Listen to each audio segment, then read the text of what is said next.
What about the music? Did you care for the music? Woody Allen always uses jazz composers in every Yeah. single movie. Every single movie that I've ever seen that he's written and directed. So it's about what I expected. I think it gives it like a classic old time feel to it. And his movies often do, kind of have like, even though they take place in like, that one takes place in modern setting, at the time. It still felt like just like a little classic story, just like a little tiny story. And I thought the jazz helped move it along, but I'm used to his movies having jazz, so it's what I expected. What about Yeah, yourself? I could have seen if they would have had a few million more dollars. I could have seen this taking place in the 50s or the 60s or even like the 30s. Yeah. And it still work almost exactly the same. I almost forgot that it was like not a period piece, just because it had that feel to it. But I thought I thought the music was great. I think jazz has this kind of way of like shuffling. It's like an older person's music, and it's kind of shuffling. And I think that's what I agree with jazz the older that I get as well. I really do. I haven't got that old yet, I guess. I still can't handle jazz. But I think it worked with this film because it's such a small niche movie. Yeah. And jazz is very small and very niche. So I liked it. Woody Allen also plays jazz at the Carlisle Hotel in Manhattan every Monday. He plays clarinet. Oh, that's cool. I did not know that. I'm not sure if it's still going on during COVID. Probably not. No. Because he's an older man as well. I mean, I think he's 87. Wow. You might know, maybe 84. He's up there. Yeah. But yeah, he's got a lot for Cole Porter, a lot of the jazz musicians. So you mentioned my favorite scene, but I'll mention it again. I loved the poker scene.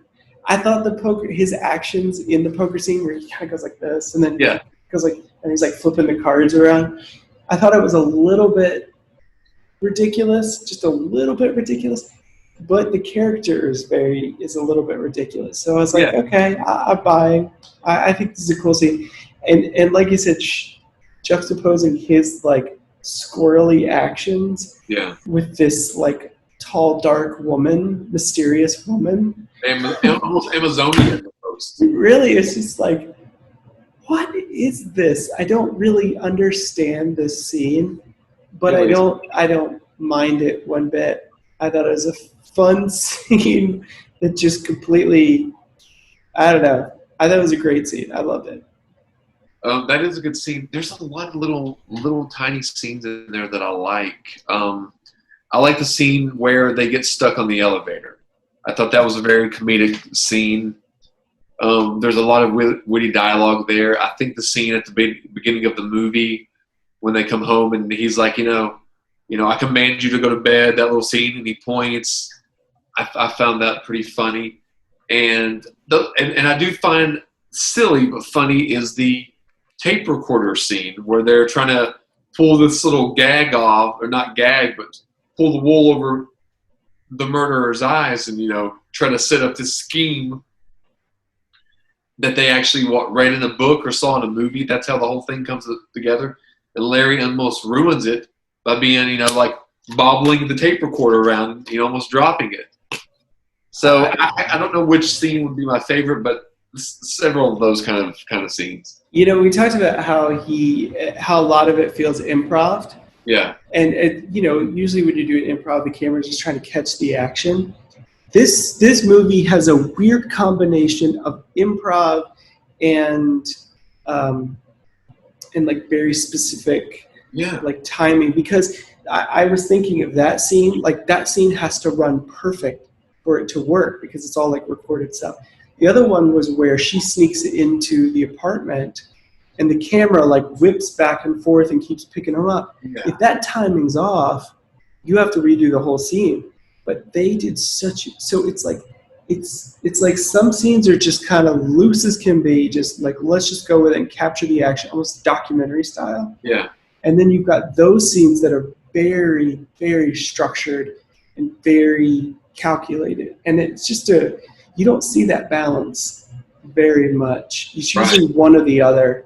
It was kind of cool. I liked it. I like having both. And you brought the good scene about when she sneaks back in to the apartment, and she's left her glasses or something underneath the bed. Yeah, that's a good scene too. Yeah, that was in my mind. I was thinking to myself, and this is what I've always thought. I'm like, why would you do that? Like, why would you go in there? That is such a dumb decision. And then I thought to myself, well, it wouldn't be a movie if you didn't do it. Yeah, true. So it's like, of course you're going to do this. Yeah, of course you're going to be in the worst situation possible. You have to.